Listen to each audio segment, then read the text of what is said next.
Hello, I'm Sharon Brooks, Director of Undercover Live. Today we'll be following police detective Charlie Foster. Walt Disney World is a wondrous place at any time. But at night, it takes on an even greater charm and a feeling of magic, as if anything is possible. Hello, hi there. Welcome to my park. How you doing? Come on, everybody. Let's celebrate. WDW Radio, your information station. Hello, my friends, and welcome to the WDW Radio Show, your Walt Disney World information station. I am your host, Lou Mongello, and this is show number 340 for the week of October 20th, 2013. I'm here to help you have the best possible Disney vacation experience and bring you a little bit of Disney magic wherever you are with this podcast, videos, blog, live broadcasts, special events, my Walt Disney World trivia books, audio tour CDs, and more. You can find everything over at WDWRadio.com. So I'll open up the inbox this week and answer more of your emails, including questions about the Walk Around the World bricks, Disney's Magical Express, where to find attraction backstories, Duffy and his lady friend, the best quick service dining locations, my recommended Disneyland restaurants, Mickey's Backyard Barbecue, my magic bands, and my favorite moderate resort in Walt Disney World. We'll also debate the best steak on property, and then I'll look for your feedback and opinions about what resort you wouldn't mind being trapped in for the weekend. I'll then have the answer to our last Walt Disney World trivia question of the week and pose a new challenge for your chance to win a Disney prize package. Then stay tuned for some updates and announcements and more of your voicemails at the end of the show. So sit back, relax, and enjoy this week's episode of the WDW Radio Show.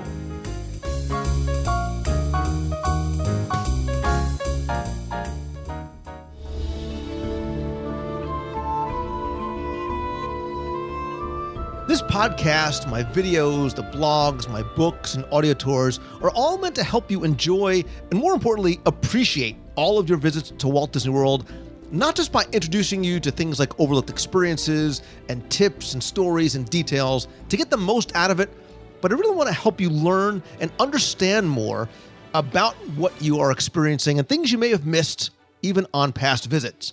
And I also want to be able to help you individually as well as sort of as a community in general, because I think the best way to help is by hearing your questions directly and answering them and sharing them with others on the show, because chances are your question is one that other listeners have as well. So I'm once again going to open up the overflowing inbox, and I'm joined once again by somebody who also loves helping people plan and enjoy their vacations as well. She loves yellow cards at Disney resorts, thinks the Bellevue Lounge should be called the Mencken Room, and that the Cozy Cone should deliver, don't we all? She is Becky Mencken from MEI and Mouse Fan Travel. Wow. Okay, so how long does it take you to come up with this stuff, really? Weeks. That's why it's been so long since our last email segment, because I was trying to figure out how to introduce you. I kind of figured that there has to be some planning that goes in there, because sadly, a lot of that's true. All of it's true. Anything I've ever said has actually been true. So I'm actually with you at the Cozy Cone delivering. I would probably never leave my room at whatever Disneyland resort I was staying at. You really do like those cones, don't you? Oh, my God. Listen, everything tastes better when it's served in an edible bread cone in Cars Land. Chili con carne and the chicken verde. Oh, my God, I need to go back. When are we going? Yeah, we need to go back to Disneyland. We need to go back. We'll talk. Right? We'll talk Disneyland. Actually, we're probably going to talk a little bit of Disneyland today, too. Oddly enough, there will be food involved. Really?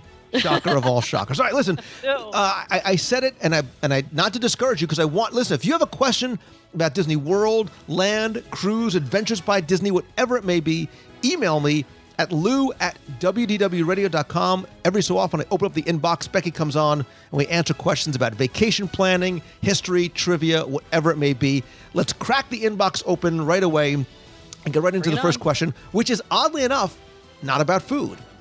Although I'm sure I'll sneak it in there somewhere. All right. The first one comes from Jeff Smith. He is from Danville, Pennsylvania. He says, Dear Lou, on my last trip to Walt Disney World in 1999, when he partied as if it was like that year, he purchased an engraved brick as part of the Walk Around the World program. I understand this program never became fully realized, but the bricks had been laid. On my next trip, I want to get a picture of this brick. What resources are available to me to track down exactly where my brick is? Thanks, Lou. Love the show. Again, that is from Jeff Smith in Danville, Pennsylvania. So, Becky, first, let's sort of lay the groundwork and establish what these walk around the world bricks are, because chances are people have seen them, but they may not know them by name. So go back to the 90s. This was sort of the Disney decade. And Disney introduced something which I thought at the time was awesome, right? We all want to so very much be a part of this place that we love so much. And they gave you a chance to own, and I'm using air quotes as if you could see me, own a little piece of Walt Disney World. They gave you a chance to purchase a hexagonal brick, right? So if you've walked into the Magic Kingdom and looked down, you've seen thousands of these laid. And what they were going to do was surround the Seven Seas Lagoon with a walking path starting at the Magic Kingdom, following the monorail route completely around the Seven Seas Lagoon. It didn't exactly happen. It stopped about halfway over to the Grand Floridian. They also went over to the TTC, the Contemporary, and over at the Polynesian. So on your brick, you were given a letter and a number that you can kind of decode to help identify where your brick would be. It would have a W, E, C, H, or P, west of the Magic Kingdom, east of the Magic Kingdom, Contemporary. H, for some reason, was the TTC, and P was the Polynesian. And you could buy a brick for about $85 to $125 or so. They also, for a short period of time, Becky, sold those very cool gray ones. Those were about $250. They stopped in 2000. They sold a few more in 2007 for some special occasions, but they obviously haven't sold them in years. Now, for a while, the ticket kiosk, the old ticket kiosk that is in the front of Magic Kingdom, which is now Will Call, used to be a place that you could go and they would look it up for you. You'd give them a name. When you got your brick, you actually got a little map, sort of a decoder key telling you where it was, but they no longer have that. So the long answer to the short question is you might be spending a lot of time looking down, walking around. You're walking. Use the WECHP to sort of identify where it could be. But unfortunately, they used to have an online service that you could look it up too, and there's no way to sort of find it now. I don't know if guest relations could help you, but I don't think so.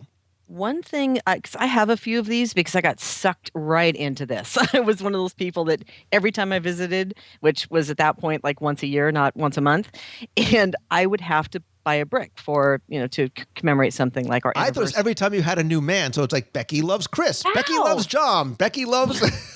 Wow. I've got 17 bricks. Not quite that way, no.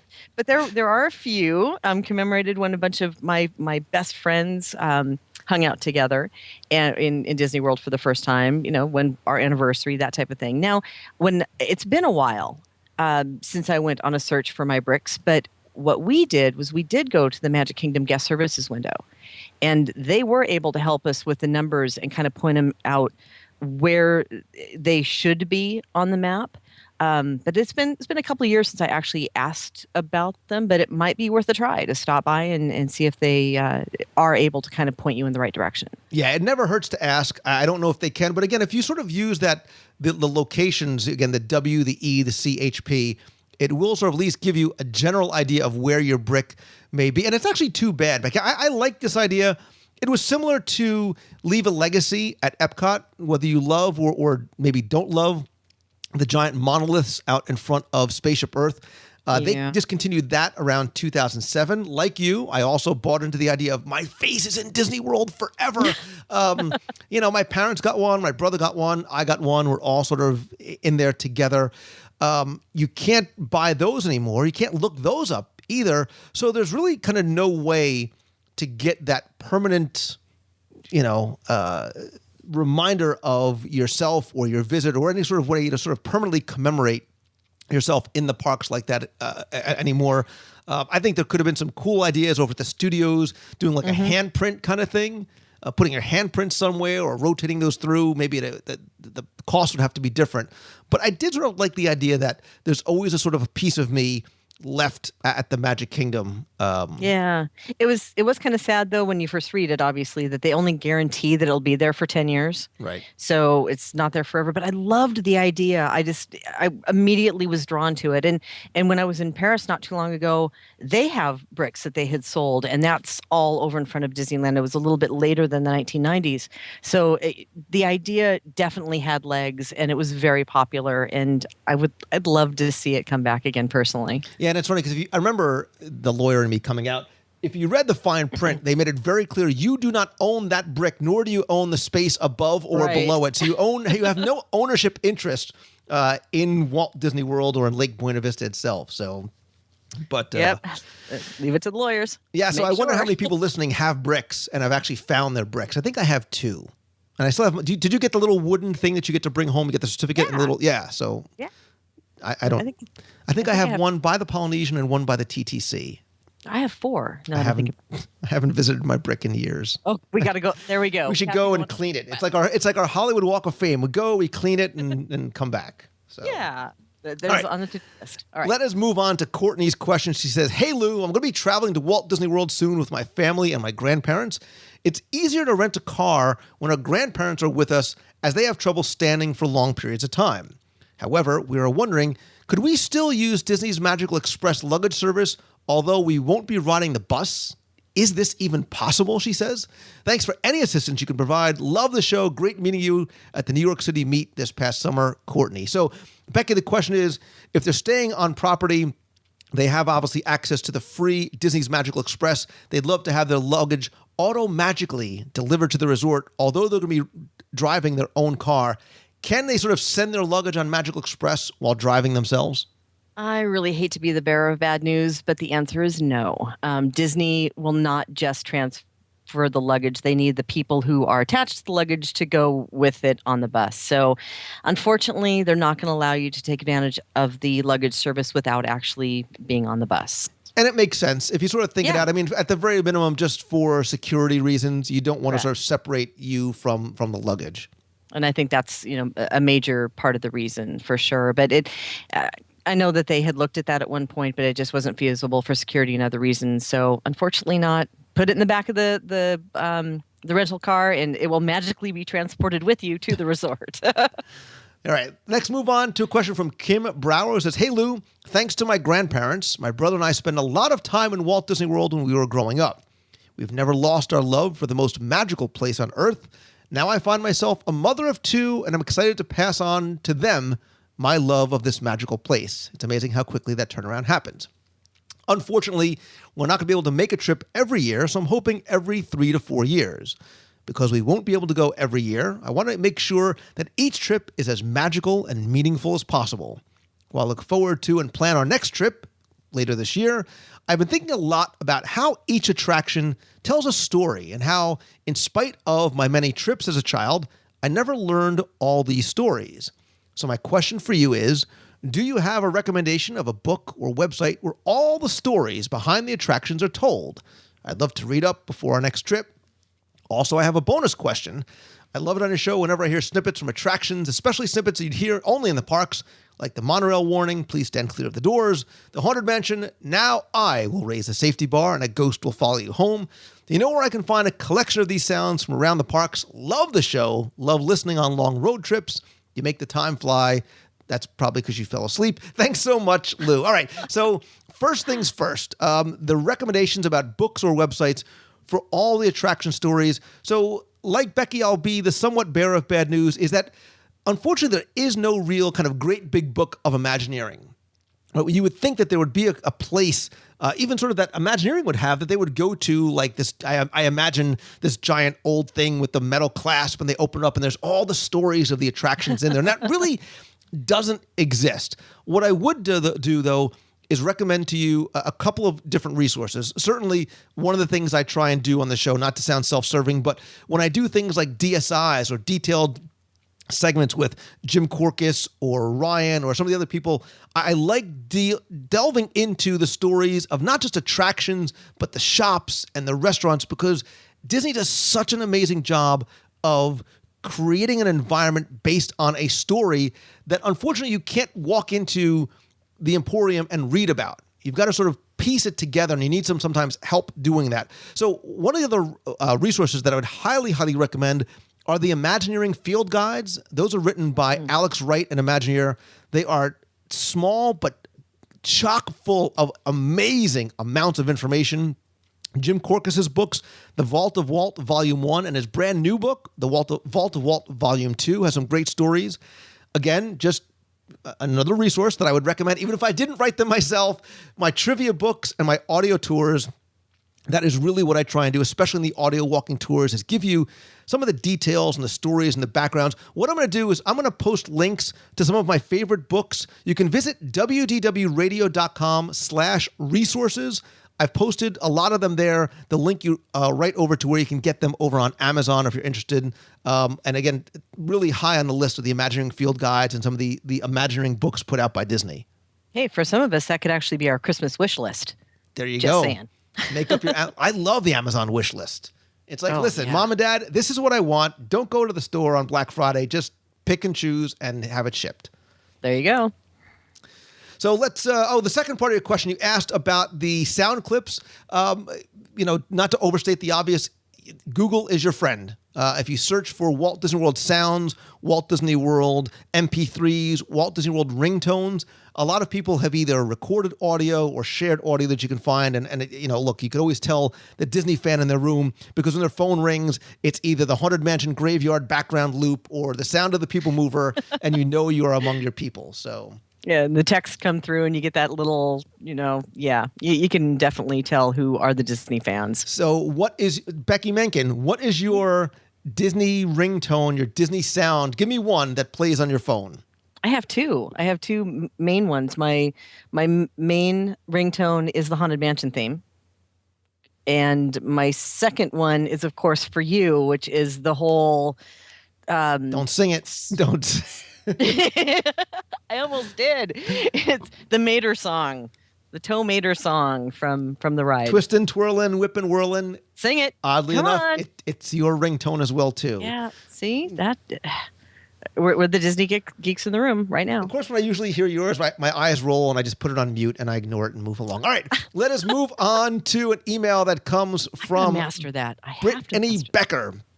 Get an iPhone. He says, "Hey Lou, my husband and I love listening to your shows. We love Tim, Jim, and Becky." Aw, how sweet. No, there was a question mark after that. "We have a question for you. When we were in Walt Disney World in January, we brought our Duffy with us everywhere. Duffy is huge, love it or not. One of the security guards told us that he was going to be getting a girlfriend in May. We can't wait for Shelley May. Have you heard this rumor? And if so, when do you think she'll be available to purchase online since we live in Colorado and can only make it to a park every other year? Please answer our question. We are so, with many O's, excited." Thank you again. That's from Brittany Becker. Listen, She's Duffy, cute. She's cute. Brittany is Yeah. cute. I'm sure Brittany's very cute. She's a good person too. And Shelley like Duffy, she's probably a good hugger. Right? Probably. I've got my big Duffy. He's soft and like you, Becky, he's soft and cuddly. Aw, there's a backhanded comment. I think that could have been a compliment. Maybe there was an insult in there too. But Shelley May, and look, if you think Duffy is big here, go to Japan because Duffy is bigger than Mickey Mouse. People dress, they carry, they bring, they photograph their Duffys, they sit them at the table. I mean, Duffy is huge. Cosplay Duffy. Hey, listen, whatever works for you. And Shelley May is his lady friend. We'll just call him his lady friend. Like Minnie Mouse, it's sort of ambiguous about what their relationship is. But yeah, there is a sort of female Duffy in Japan that I don't think really has made it over stateside yet. And I do not believe that you can actually buy her online as yet either. I heard that she was in Tokyo and that obviously, again, Google is your friend. I'm sure that there's some eBay ability to buy such an animal, literally. I do know that she was also spotted in Paris, from what I understand as well. But when I was there, I did not see any Shelley May for sale. Right. But I have a feeling that you She's might coming. be able to. Yeah, I would. Pretty popular from what I understand. And of course, you can actually meet Shelley May in Tokyo or Paris. So there's 2 more trips we need to take. Exactly. So you can get a hug. And it's funny. It's interesting that there is sort of a large Duffy community of people that look, I've heard and I've read about, Duffy and Shelley May meetups, not just in the parks, but on the cruise line. Like there was like, dinner with Duffy and Shelley May. I'm like, wow, I've never heard of that before. And it was a sort of enthusiast organized group. Says, hey, bring your Duffys and Shelley Mays, dress them up because we're all going to dinner on the Dream or the Fantasy, whatever it was. So there's a yes. The people, they love their Duffy. Who knew? And I'm telling you, get the big one. He's. I'm not saying that I hug my Duffy, but just whatever. I'm sure that there's plenty of hugs to go around. All right, Scott Williams from Brooklyn, New York says, hey, Lou, my wife and I love this show. The other day, we had an interesting debate and thought it could be an interesting exercise for the podcast sometime. Imagine, if you will, you had a 3-day weekend to be quote-unquote trapped at a single Walt Disney World resort. You could do anything the resort offers, pools, dining, shows, even the monorail and watercraft departing from your resort, but you cannot get off the transportation, only enjoy the ride. Oh, that's just wrong. You can also assume the room of your choice, and ADRs are available. Personally, we couldn't decide between Animal Kingdom Lodge and the Polynesian, Jiko, Boma, Sanaa versus Ohana, Kona. They're all awesome. And how do you top Savannah View or an on-site Dole Whip with Wishes? So the question from Scott is, where would you and your guests choose to stay and why? Keep up the great work, Scott Williams. So, Becky, I know what your answer is already. All-Star Sports, third floor, facing the parking lot. That's all you. Like, that's right? Is that... What did you do with the person that you introduced? Because that's totally a whole different me, like from several years ago. This is hard because... Oh, come on. I've got you laid out. Listen. Wait. Okay. Time out. Relax. Breathe. Because on a monorail resort, obviously that sounds the best. And immediately I go to the Poly because the pool, the better cocktails, the whole 9 yards. But wouldn't it be cruel, though, to keep going by the Magic Kingdom and not be able to get off the monorail to go in? No, because depending on where you stay, you grab a cocktail, I'm thinking as you, and you sit out on the beach of the Polynesian, you watch Wishes with the music piped in, you hang out, you dig your feet in the sand, you watch the electrical water pageant go by. And you get to play in the pool with the cocktails. And of course, you've got Ohana, and you got some really good restaurants in there as well, which have entertainment associated. So there's a lot going on in the Polynesian, and that's, I think, where my brain went immediately. Obviously, the Animal Kingdom Lodge is incredible because there's so much to do there and so many great restaurants to eat at. And with the right room overlooking the savannah, you wouldn't have to leave the resort and be very entertained and have a wonderful experience. But there's something about being on the monorail and even just riding the monorail as if it was an attraction. So you can go through the Contemporary and you can see the Magic Kingdom, even though you can't get off and you would probably be screaming as you go past. To have that magical experience with seeing Wishes, I might have to lean that direction. I actually thought you were going to go to your home base. The room which you stole from me, because an argument could be made. An argument very much could be made for the beach club, because you not only have access to beaches and cream, but I think it's technically Disney's Yacht and Beach Club Resort, singular, that gives you Yachtsman Steakhouse. See, you just kind of... It gives you Stormalong Bay. It gives you the marina, which you can not only take boat rides on Crescent Lake, over by the Swan and Dolphin, beautiful at dusk. Time it right. You can catch the top of the fireworks with Fantasmic. Better yet, because you have access to everything, you take an Illuminations pontoon boat cruise and you catch Illuminations from under the bridge, right? Stormalong Bay, Hurricane Hannah's, the 2 lounges, the lobbies. Oh, Cruise Cup. That tells it right there. If we can go to Cruise Cup, then you can... Right? I kind of dig, I like where you're going with Polynesian, but you could also make an argument for, same thing holds true, obviously, for Boardwalk, any either of those. But I think Stormalong Bay gives you, because you've got a water park in your backyard. That's true. All right, think about this though. You've got that, like, that scenario that you just laid out, where you've got that wonderful multicolored drink with an umbrella in it, and you put your feet in the sand, and you can watch Wishes, and you can actually see all the fireworks, and not, of course, if you did the pontoon then of course you could see illuminations from that cruise as well. So that does kind of even that one out, doesn't it? I would love, and I'm asking listeners, what is your trapped at Walt Disney World for a 3-day weekend resort? And look, it could, for somebody, it is going to be All-Star Sports. Okay, wait. There's another one though. Well, there's lots of listen, Wilderness. Listen, I could make it a Wilderness Lodge. I could totally. No. What? You don't Grand like? Floridian. You hate Wilderness Lodge? What'd you say? Grand Floridian, because then you have access to the Grand One, and you've got access to. No, you have access to the Grand One. Not everybody has access to the Grand One. Then you can go to V&A or Citrico's or Narcoossee's, and you can still watch Wishes. All that wonderful food there, and the marina. Hello, Wilderness Lodge. You get Whispering Canyon, heck of a lot of fun, and them skillets, Roaring Forks. You've got the pool. You've got the fireplace. You've got you can take the boat. You can go by Old River Country and Discovery Island, the geyser, the ambiance. That's all That's my backyard. I'm going to Grand Floridian or Poly or Yacht Club. I want to hear from people where they want to go. Email me at lou@wdwradio.com, or better yet, you can also come by the Facebook page, find a link to this week's podcast there, and comment there. Keep the conversation going at facebook.com/WDW Radio. What is the resort you would like to be trapped at for a weekend? Scott Williams, love that question. What a great question. Yes. And if you have a question like that, send those in, because I like sort of imagining that. And maybe, you know what?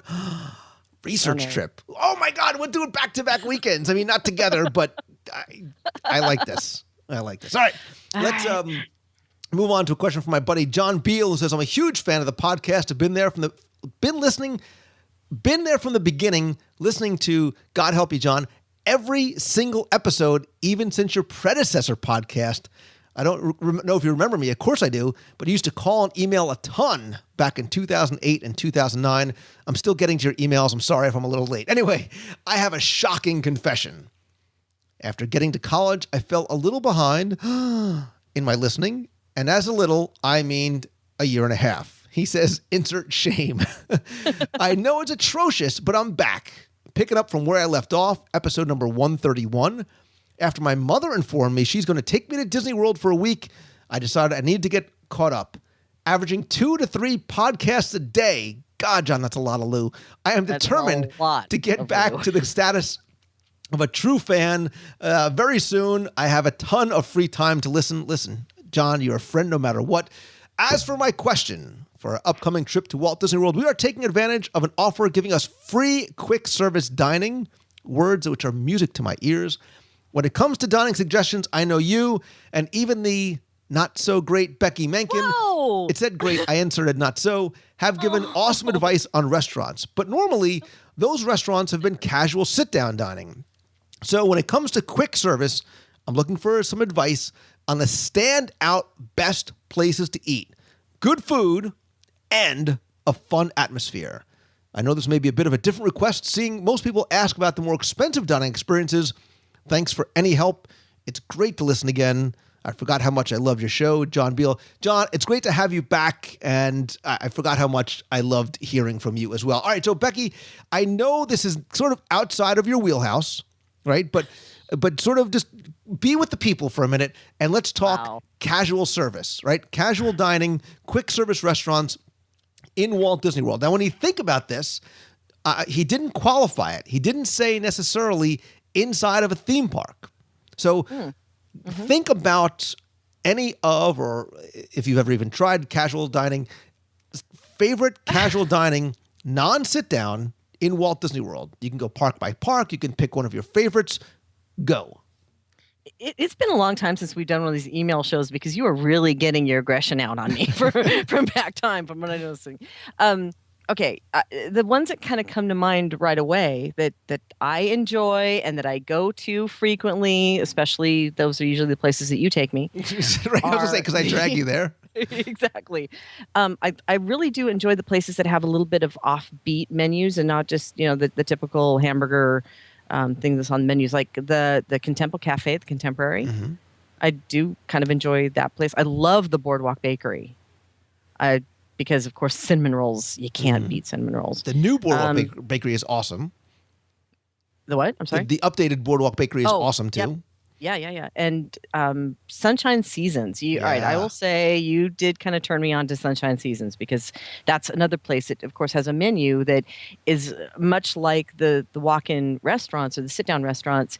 It's very specialized to its location, rather than, again, this chicken fingers and the typical theme park food. I also like, for a stopover at Hollywood Studios, I like Backlot Express, but that is a little bit more the typical food. But unless I need air conditioning, then the commissary. Yikes. Hey, I'm just being honest here. I think that those are probably my favorites. So there's a bunch of places that I like, and like you, I like locations that have something a little bit different. And I think you also need to sort of think not just inside the parks as well. So if I was sort of going park by park, I think in Magic Kingdom, when it's open, I dig Tortuga Tavern, because you can sort of get either the empty burrito or the empty taco bowl, and then you go to the Fixins bar and you make it your own. And when I say make it your own, like 6 pounds of lettuce and tomatoes. So it's different. I think really in terms of quick service, the Be Our Guest restaurant, I actually think I like better at lunch than I do at dinner. Too. I totally agree. Really like. I mean, they've got quinoa, they've got tuna, they've got some really, really nice sandwiches and entrees there. You've heard me say this ad nauseum. In Epcot Center, Katsura Grill in Japan is my home away from home. If I am going to die somewhere, I hope it's outside, sitting by the bamboo, looking at the people on the promenade, eating at Katsura Grill. Tangerine Cafe. I love the food there. Great value. The shawarma platter. There's my Avengers plug. Yak and Yeti. Yak and Yeti outside counter service. Oh, 2 egg rolls, chicken fried rice, Yahtzee. Yep. You sit out back. I dig. Great idea. Couple other quickies. Lest we forget one of my favorite places, incredible value, Earl of Sandwich, downtown Disney. Never been. Come on. No, I walked in, but I've never eaten there. My God, woman. Next time you come here, you're eating an Earl of Sandwich every day. I agree about Contempo Cafe. Captain Cook's. Also, listen, Captain Cook's, for breakfast, you can get Tonga toast. You don't have to go. You don't get the strawberry sauce, but you can get Tonga toast for about half off, just so you know. And Roaring Forks over at Wilton. Roaring Forks. There you go. Wow. So I've learned something today. We need to go eat. And if you think that's a good question, when do you hear about Katie Mason's? She sent this all the way from the United Kingdom, which is still fascinating to me. Dear Lou, I hope to not be taking up much of your time. Never a bother. Probably a busy day, but we didn't know where else to turn. Help us, Obi-Wan Kenobi. We are from the UK. We are huge Disney fans, and there are many of you out there. We have taken 6 previous trips to Walt Disney World, so we feel like we know it pretty well. But it's my 21st birthday this year, so we're taking our first ever trip to Weeki Wachee. No, they're taking their first ever trip to Disneyland. So we were wondering, here you go. I didn't plan it this way, but are there any can't miss restaurants in Disneyland that we should book? We're there for only 5 days. You should be okay. We're thinking of breakfast at the Plaza Inn. At the Plaza Inn mini breakfast. She's 21, but still loves seeing the character, she says. But apart from that, we're pretty stuck. Thank you for taking the time to read this and for the show. We love it. Katie, love you. Happy birthday. Becky Menken, back to back on different coasts. She's looking for some can't miss restaurants in Disneyland. I can tell you I'm smiling because there are many. I know that you can't really go wrong in Disneyland. There's so many great places to eat. And of course, if you're looking at Disneyland being inside Disneyland itself, Blue Bayou is one of the ones that's a signature restaurant that you have to go in so you can see the boats go past you. And of course, that whole New Orleans theming, which is very cool and great food. But for something a little bit more casual, I'm just going to go down my list, and you can interrupt me anytime. You can't read off every restaurant in Disneyland like I wanted to. I'm going to go over my favorites. It's a little hard, but I'm going to do it. Outside of there, a little bit more casual is Cafe Orleans. If you want like a Monte Cristo sandwich, it is to die for. And no calories, right, in Disneyland? Never. No calories in Disneyland, especially when you're talking Monte Cristo. I know what you're going to say right off the bat. If you're going over to California Adventure, you're going to say the Cozy Cone Motel. For you, you would just check in and stay there if they would let you, because, of course, everything is better in a cone. So I will tell you that one. For some of the fancier options, I have 3 that I really enjoy. I like Carthay Circle, but I just like with Be Our Guest, I actually like lunch better than I like dinner over at Carthay Circle. Or even just snacks in the lounge. Remember the menu in the lounge? Mama. That's just if you have time, stop in the lounge, eat, order some of the... You make time. You make time to go to the lounge. Awesome. For another one of the higher end, a lot of people really love Napa Rose. If you're a foodie, you really like wine, Napa Rose is a wonderful experience. But I also like Steakhouse 55. I really like that location. I love the food. It's got a great breakfast and a great dinner over at Disneyland Hotel. Oh, wow. Character dining, Plaza Inn, good choice there. Goofy's Kitchen, of course, is fun because you can't really turn away from peanut butter and jelly pizza. I mean, come on, characters and peanut butter and jelly pizza. And over there, too, at the Disneyland Hotel, who can forget, for snacks and a beverage, Trader Sam's. Off the top of my head. I love that location because there's a lot of show going around as well. And they have live entertainment in the evenings there at the hotel. They've got just so many great options in and around the parks. And then you got Downtown Disney. Right. I mean, let's not even forget all of the options that are there. Between Catal, which I'm not sure. Have you gone to Catal? I have. I really, really enjoy Catal. It's got an interesting, eclectic menu. And I know that you like Jazz Kitchen. That's one of the ones that a lot of people that go that direction. So I know I didn't list off every restaurant, but those are the ones that just come to mind as being some of my favorites and some of the places I really look forward to when I visit Disneyland. It's really starting. You cannot come on the show anymore because it's scary that how much I love the dining options in Disneyland. I've fallen in love with the parks. I have fallen in love with the food there.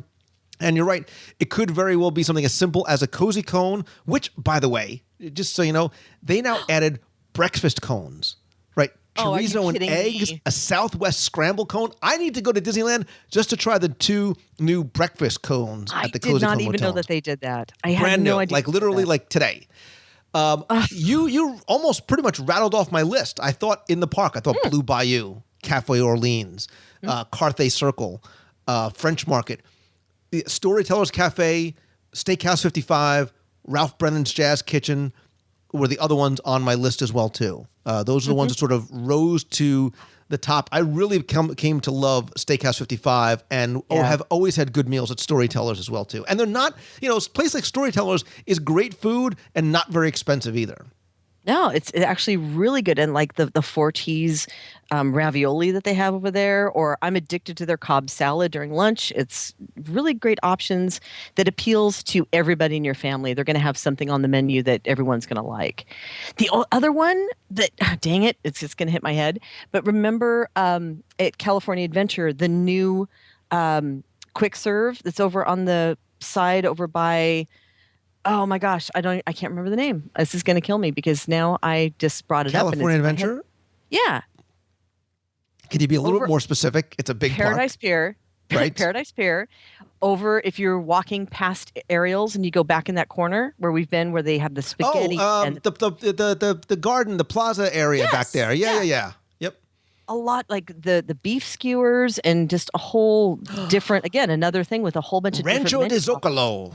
And I just like saying it too. Rancho de Zocalo. You get a nice monstrous like burrito thing in there too. I like Rancho de Zocalo a lot. A lot of different options back there. And then of course you can have anything. If you don't want it in a cone, you can go over to the wharf and get the bread bowl. The first meal I ever had in Disneyland was the bread bowl in New Orleans Square. And I wept because I sat there eating it I was by myself. I sat there eating it, and then Fantasmic just opened up its beautiful wings in front of me, and I wept because my bread bowl was empty. But I wept in a good way as well, too. So, Okay. all right, let's move on to a question that probably has to do with food. This comes from Lauren. She is from Smithburg, Maryland. She says, "Hey, Lou, to start, I want to tell you how much I love your show. It makes the long workday go by so much faster. Thank you very much, even though you're obviously not paying attention to your work." Her question for you is simple. What moderate resort should my boyfriend and I stay at? We're going to be going to Walt Disney World later on this year, and we're just wondering where to stay. We were at Disney World last September, stayed at the Caribbean Beach and loved it. We were thinking about staying at one of the Port Orleans resorts, but have heard mixed reviews. Should we stay at the hotel we already know we like it, or do we try something new? And if so, which one? Thanks for all your hard work with the show. Thanks in advance, Lauren. So, Becky, they've been to Caribbean Beach. They're thinking, do we try something new? Do we stick with what we know works? Me, I'm a gambling man. Mr. Vegas. What movie? What movie? It's from Stripes. You've never even seen it. Anyway, I say, look, you can't go wrong. And I love the moderate resorts a lot. I like Caribbean Beach. I think Coronado sometimes gets a bad rap as being a convention resort, because I don't think it is. I think it's beautiful, and I love the pool there too. But for me, I'm a Port Orleans kind of guy. And I think you can't go wrong with either Riverside or French Quarter. I like French Quarter in terms of its size. It's small. It's quaint. I love the sort of the jazz music in the lounge at night. But I do really have a tendency more for Riverside. I love Alligator Bayou. I love the pool area there. I love being on the Sassagoula River. I also love Boatwright's Dining Hall, which is a very, very overlooked restaurant, and the quick service food there as well too. Don't forget to, you have Yeehaw Bob at night, carriage rides. I think Port Orleans Riverside is a no-brainer. It's one of my favorite resorts, moderate or otherwise. Yeah, I would totally agree with you. Try something new. If you enjoyed Caribbean Beach, great, but go over and give Port Orleans a shot, because they're my favorites of the moderate resorts as well. I might personally lean a little bit more toward French Quarter, only because it's smaller, maybe a little bit more romantic. It's a personal taste for the theming, and of course, French Quarter has beignets. You can easily get over to Riverside from French Quarter because they are adjacent to each other. But you can't go wrong with either Riverside or French Quarter. What I do really like about Riverside, not only you do have the restaurant, which you don't have over at French Quarter, but at night, it's so well lit and it's so well themed, and it's just a really nice walk through there as well. I don't think you'll go wrong with either of those choices, but I would highly say try something new. Yeah. And again, even just simple things like access to the Sassagoula, you can take a boat ride to downtown Disney, or just take a boat ride in a circle. It doesn't even matter. Love those resorts, like you said, at night too. So, yep. Paul Greco from Mountain Lakes, New Jersey says, "Hey, Lou, we've met several times now in the parks. My family and I are from New Jersey. I'm the guy that offered to buy you a pork roll." Of course I remember you, Paul. We're coming down next month, and we booked dinner at Mickey's Backyard Barbecue. I have to be honest, I've never even heard of this event. Do you have any thoughts? Is it worth the higher cost, or would we be better served to spend that money on a quote-unquote better sit-down dinner? I can't find a lot of information on this dinner. Hope all is well. Keep up the great work on the show. We always enjoy listening. Paul from Mountain Lakes. So, Paul, I do remember you, and I do miss my pork roll. It's one of the few things I actually miss about New Jersey. Mickey's Backyard Barbecue.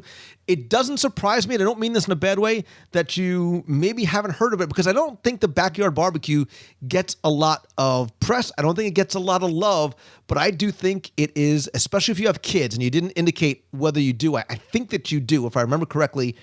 If you have kids I think this is a lot of fun. It's an all-you-can-eat character dance party with Mickey and Minnie.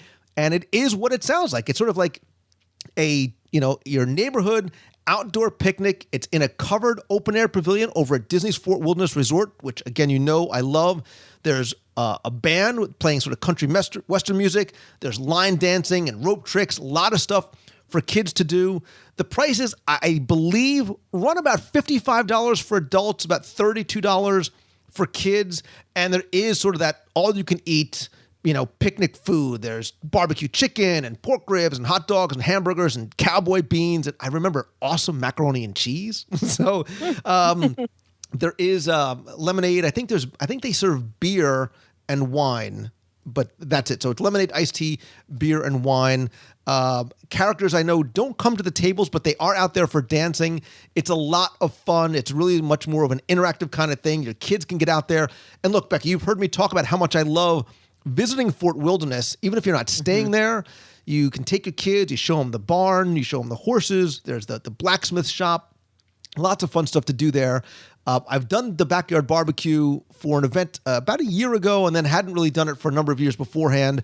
I think especially if you have kids or this is sort of your thing, I like the backyard barbecue a lot. My only suggestion is, sometimes it can get a little hot in Florida, like in the middle of August, but you go during other times of year, you get a nice cool breeze, you're outside. It is a lot of fun.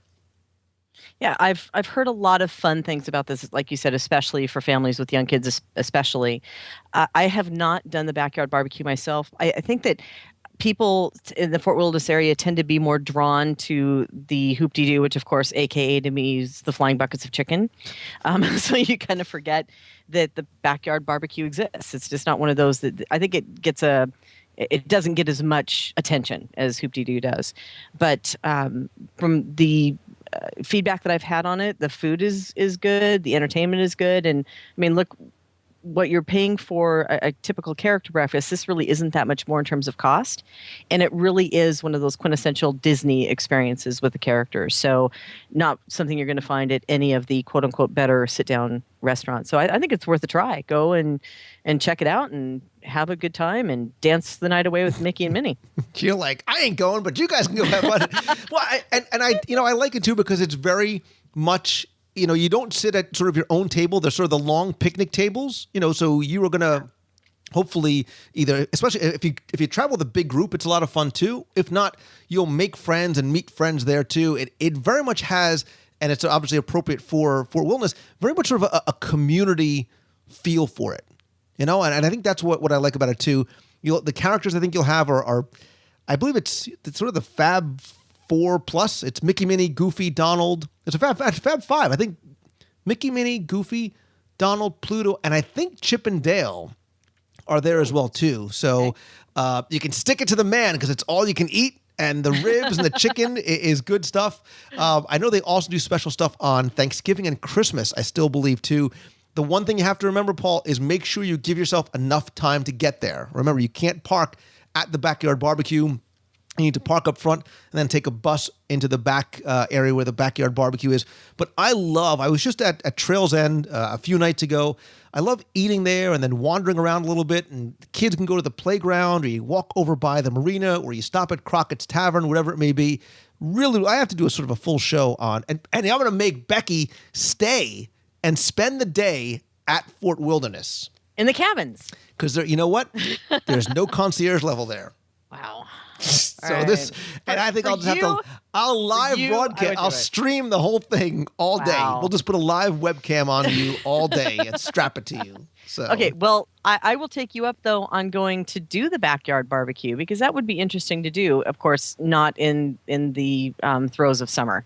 That's all I'm asking. We can do that. All right. A couple more. Let's get to Dan Luciano says, "Hey, Lou, I can't get enough of some of your sayings, peeling back the layers of the onion, the elephant in the room, and my favorite. So sit back, relax, and enjoy ... I do need to ask this question, though. If you could stay at Disney World only one more time with your family, as if I'm going to prison or space, and you could only choose between the Animal Kingdom Lodge, not that I'm planning on going to either, you can choose between the Animal Kingdom Lodge and the Yacht Club. Which would you choose, and why? Taking into consideration the Yacht Club is a little bit more money. So simple question. It's A or B. Another one of these questions. I'm a Libra. This is not fair. DAC Lodge or Yacht Club? This is not... You can only stay one more time with your family. You can only choose between those two. Let's not drag this out. Pick one. All right. Well... right. Stop making that sound and pick one. I'm going to go because of the different experiences you can have within walking distance. I'm going to say Yacht Club. Okay. Proximity to the park, the He didn't boardwalk say you were area, stranded there. He didn't say you here illuminations. I know, but I love the yacht club, and I love the beach club. You know that, but the yacht club, I will say, is growing on me. The colors in the rooms. I love the dark woods and the darker colors and the theming over there, and just being able to wake up, especially if you have a view of the over on the side of the boardwalk area, you can open up your window in the morning and listen to the boats, and it's just got that wonderful sound. But then again, you got Animal Kingdom because you got Savannah Room, and you can see creatures walking past your window at night. You know what? I'll stick with yacht, but that's a tough one. Well, that's only because last time we went to Sanaa, you were pointing out the window and go, "I want to eat that one," and they told you that's not how it worked. That wasn't me, if you remember correctly. That was not me. That was the 8-year-old in the table next to you. I like both those resorts too. There are things I like about Animal Kingdom Lodge. There are things I like a little bit more about the yacht club, and I think location is a big one. Dining options. I am in love with Sanaa, and I think Boma is one of the best meals, especially breakfasts in Walt Disney World. I like the Mara. I like the pool. But I think I would give a little bit more of a nod to the yacht club. So, all right, move on. Yachtsman. You got Yachtsman right there. Steakhouse. And Beaches and Cream, because I gotta do a Sunday now. The burgers at Beaches and Cream. Yeah. Forget the steaks. Yikes. Oh, well, listen, that's a debate for another day. All right. Weston Wallace, who is Imagineering Geek 99 in the box on the forum, says, "Hey Lou, I'm a big fan of the show. You to me are the ultimate Disney king. Did I pay you to say? I've had a trip booked to Disney World in December, and I'm wondering what the chances are of me being able to use the My Magic Plus Magic Bands.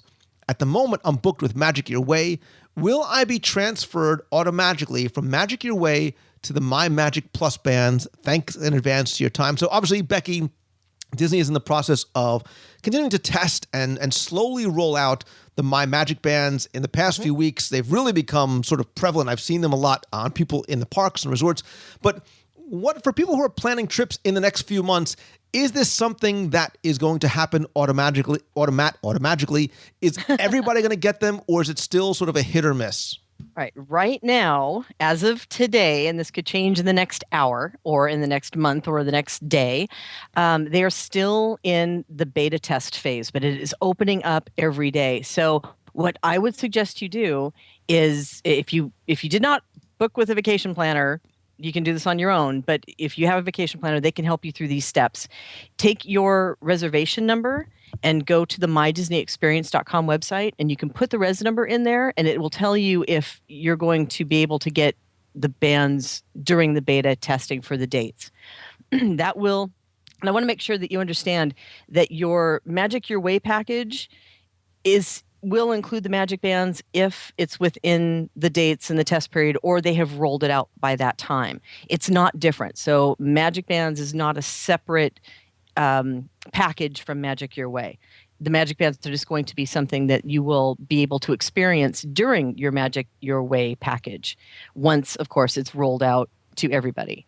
I have not heard, you may have heard, if there's an actual ETA for a full rollout, but I know that they're doing a really good job of taking this slowly and testing it and allowing people to find some of the holes and some of the bugs so they can fix them, so that there's not any negative ramifications to everybody as a whole, because they're trying to figure out what works, what doesn't, what they can tweak for the best guest experience at the end of the day.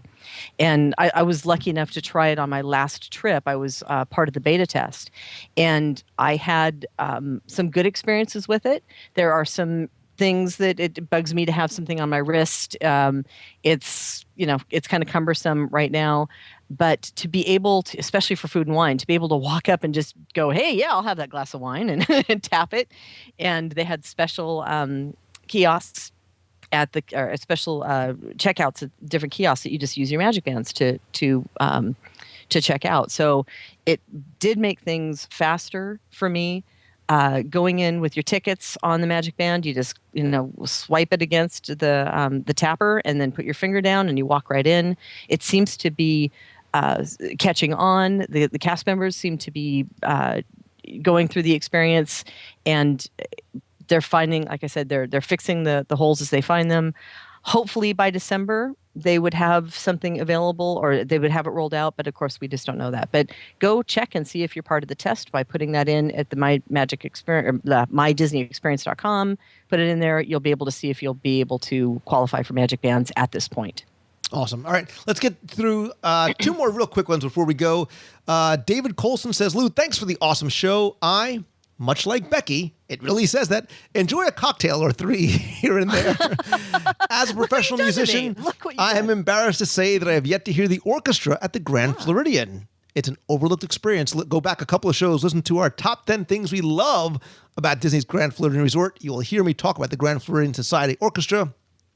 Is there a place to procure a manly libation while enjoying the Grand Floridian Orchestra? David, you're in luck, because right behind the orchestra stand is Meisner's Lounge. I was actually just there with a friend a couple of weeks ago. I really like Meisner's a lot, especially having that music in the background. They've got some TVs if your favorite sports thing is there, but it's a very quiet, reserved kind of place. It's nice and dark in there, and there's nice, comfortable chairs. You can bring a small group in there as well too. Really like Meisner's Lounge at the Grand Floridian. Hunter Jonas, last question of the day, says, Lou, I had the steak at Le Cellier, and it was awesome. Where is another great steak place for my anniversary? It's a big deal, so Becky, don't blow it. It's going to be my 20th, and I want to make it special, so please respond and don't ruin what I spent 20 years trying to build up. I added that last part there. So, Becky, your number one favorite steak place for an anniversary in Walt Disney World, go. Because of the view, it overshoots my second favorite steak on property right now. We just had it at the California Grill. Wow. I had an amazing, blow my mind, amazing filet mignon there, and it was incredible. And they have such a wonderful special dessert menu that was really hard to overlook. And because of the view and being able to go out after dinner and go see Wishes from the different viewpoints, because it's a celebration, that's, I think, where I would choose. So I thought you were going to say Yachtsman, which I believe is actually better than Le Cellier, and that's taking nothing away. Yes. Look, it's taking nothing away from Le Cellier. However, I will stand firm, and I like the fact because it's overlooked and most people don't even know that it's there. I know what you're going to say. You know what I'm going to say, because we've been there before. Mm-hmm. We've enjoyed steak for many hours together, but I believe that Shula's at the Dolphin is far and away the best steak on property. Right. And I think it's also the best. Look, you want a steak experience? Like, it's all about the meat, man. Like, it's, and I mean that in a good way. I like that restaurant a lot. I like the ambiance. I like the presentation. From the football. That's what you like. But I like the presentation because they bring the look, it's almost like a steak sommelier. He brings over the steaks. He explains them to you, the way they're cooked. You see the thickness. He explains the differences in the textures and the flavors. They not only pair your steaks with wine, but they pair your steak with some amazing side dishes as well too that are big enough for sharing. Look, lobster mac and cheese. Need I say more? Potatoes that are the size of footballs. And because it's in a resort, Becky, that I think a lot of people don't think about, it's not on the radar, it's oftentimes not all that difficult to get a reservation there. So whether you're going for romance or you're going with friends or you go solo, it doesn't. I like Shula's a lot. Now, I'm gonna beg to differ with you on this point, only because I'm with you on Shula's, because you're right. By far, I think that is probably the best steak on property, with Yachtsman a second there. However, the reason that I'm going to California Grill is because of the anniversary. It's the romance, which I don't think Shula's is not romantic, really. I mean, think about it. No, what? Is it? Come on. Is that your? Wait a second. First of all, and look, it's got very dark woods. It's got the beautiful sort of the deep, rich like oak floor. Like, Footballs. but there's all right. There are images of the Miami Dolphins, but it's not like a sports bar. Far from it. I mean, it's a very sort of quiet. It's very classy. Right. I almost would say sort of almost masculine in its decor, but I think the food and the ambiance and the service is exceptional. It's an anniversary, so we got to make you got to have the experience, something that's special on the side of it. So you want something that's special? How about all right. this? Wait, so wait, I got listen. Do it. All right. You want something that's special? Here you go. This is how you do it. You go into Shula's, right? You get a nice bottle of wine. You have maybe a little seared ahi tuna appetizer, some lobster bisque with a nice big wedge, right? The big wedge salad. Mm-hmm. You do a little filet, a porterhouse, a 4-pound Maine lobster, or the Australian lobster tail. You really want to go crazy, and it's crazy because it's like $130 for a lobster tail. I think it's actually maybe it's crab macaroni and cheese, right? The spinach, the mushroom. I'll go toe to toe. Food. Are we going for dining experience, or are we going steak for steak? All right, for steak is different. This is experience, though, because again, it's an anniversary. It's a celebration. Well, listen, so they're going to be there for a couple of days. If right? you go to Shula's, all right, hold on. So why don't you go to California Grill for the sushi and the pork, and go to Shula's for the steak? Okay, so let's go down your path for a second here. Let's go to Shula's for dinner. It's a good path. Listen, then take the journey with me. It's a good path to be on. I can't. I'm excited. And listen to Becky. All right, so that just does not have the same ring to it. But go ahead. You have dinner, and then you have a nice, wonderful, quiet stroll over to the yacht club, where you get on your pontoon boat that takes you to the Illuminations cruise, just the two of you, to have that romantic anniversary piece tied on to the end. Or you just spend like 5 hours in Shula's because you're going to eat so well. Becky, you know and you love the molten chocolate lava cake. Let me speak your language. Let me sort of talk to you in your language. You did that with ahi tuna. That's where you wanted to try to turn me, was on the ahi tuna. Now you're trying to take it home. You cannot take away the view from the California Grill. There is nothing else like it. There is nothing else like it. Even in a rainstorm, we've been there, and it's still magnificent. Mm-hmm. But if you want to say, hey, I like my wife, she wants a good, nice steak. And this is let's end the show this way. Let's end the segment this way. Let's leave it to the listeners. Simple. Best steak on property. Best steak in Walt Disney World. Somebody might say, listen, I think that, Kona. Look, Kona's got an awesome teriyaki steak, by the way. I haven't had that in many, many moons. It's not Shula's, but I'm just saying. Listen, Shula's is worth the trip. Yeah, it is. I say this all the time. Look, maybe not on an anniversary. I have not steered you wrong. I have brought you to the Dolphin on occasion. I have shown you the love. I have shown you the majesty that is Blue Zoo. Right? How long have you been married? Just checking. I've shown you the joy of Shula's. I have shown you the simple pleasures of the fountain and the burgers and the buffalo chicken salad. The 24-hour joy that is Peekaboo.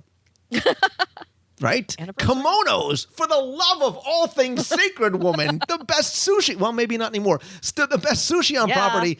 Best Italian food, Il Molino. I'm throwing my hands up in the air. I'm waving them like I just don't care. Question for the listeners. Best steak on property. Email me, Lou better yet, tweet me at Lou Mangello.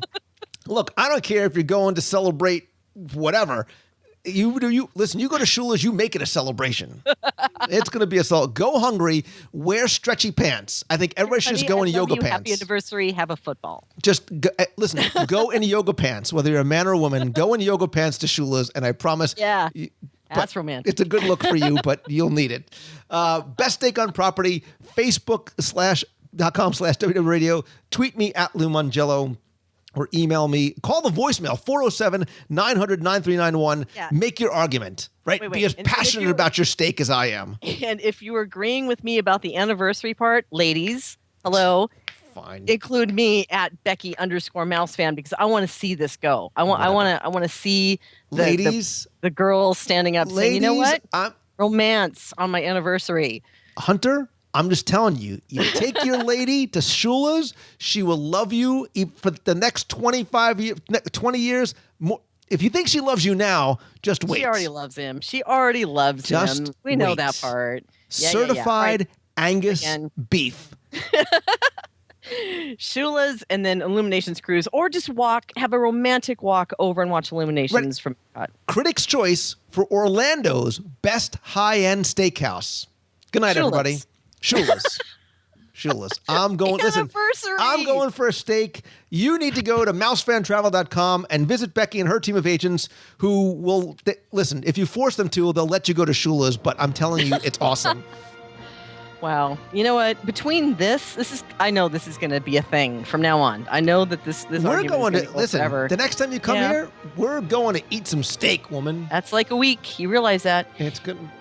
Now I have, you know what? After this segment, I've got to hide this from my husband between the whole anniversary thing. And then, of course, I still have to now explain to him that I don't have 29 bricks and 29 different men's names on the brick. Exactly. That's my point. I'm going to start photoshopping Becky and Umberto. Becky and... All right, Becky Mankin, listen, we've got thousands, and by thousands I mean dozens and or hundreds of emails still to get to. I'm going to have you back on soon. We'll have you back in Walt Disney World soon for my Shula steak, sponsored by MEI and Mousefan Travel. I am looking forward to roast garlic mashed potatoes, right? The double baked potato. See, but the cool part is we can do that because it's not our anniversary. Just saying. Are you a filet person or like a Kansas City sirloin or like a porterhouse? Yeah. Filet any day. The perfect filet. 8-ounce, beautiful, medium rare. Nice wedge with blue cheese and bacon. A little ahi tuna. Yeah. Nice bottle of wine. Oh, give me a nice bottle of wine. I'm in. It's not our anniversary.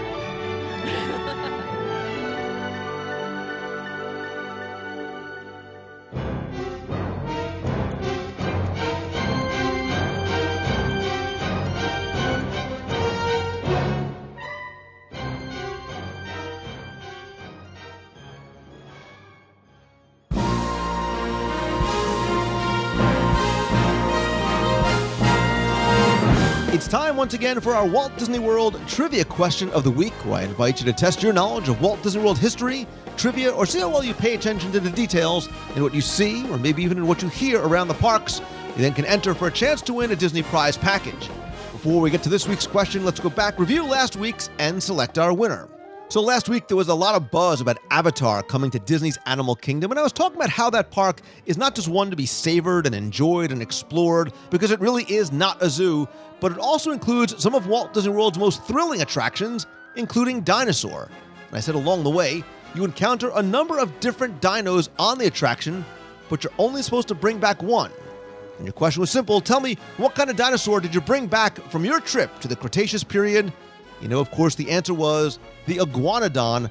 Hundreds of you entered, got it correct, and last week's winner was Lana Dennerly. So Lana, congratulations. Send me your address. I'll get your prize package out to you right away. If you played last week and didn't win, thanks so much for playing, but don't worry, because here's your next chance to enter in this week's Walt Disney World Trivia Challenge.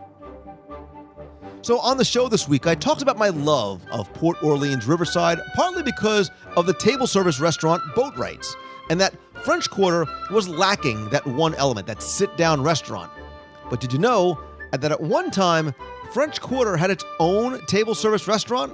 And if you did, that's good, because it's this week's question. Simply tell me the name of the table service restaurant that once existed at Port Orleans French Quarter. You have until Sunday, October 27th at 11:59 p.m. to send your answer to contest at WDWradio.com. This week, you'll be playing for a package that includes all 6 of my audio walking tours of the Magic Kingdom, a WDW Radio luggage tag, a button, a Halloween Sorcerer's card from the Mickey's Not So Scary Halloween Party, and a WDW Radio mystery ticket. So good luck and have fun.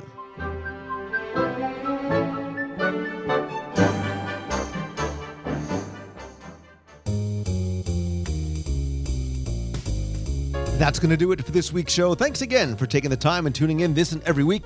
In addition to the podcast, which you can subscribe to over on iTunes, be sure to visit the website over at WDWradio.com. There you can read our multiple daily blog posts, check out new videos, subscribe to our newsletter, download the free WDW Radio app, and lots more. Also, be sure and join us every Wednesday night at 7:30 p.m. Eastern for WDW Radio Live, where you can watch and chat as I talk about this week's Walt Disney World news. You can also connect with me on Twitter. I'm at Lou Mangello, and like our page over on Facebook.com/WDW Radio. You can also call the voicemail at 407-900-9391. That's 407-900-WDW1. Or email me with a question you want answered on the show at lou@WDWradio.com. Thanks again to Becky from Mouse Fan Travel for coming on the show. As you know, Mouse Fan Travel is my official recommended travel provider because it's who I use. So Becky and her team of agents can help you whether you're coming to Disney World, Land, Adventures by Disney, or on the Disney Cruise Line.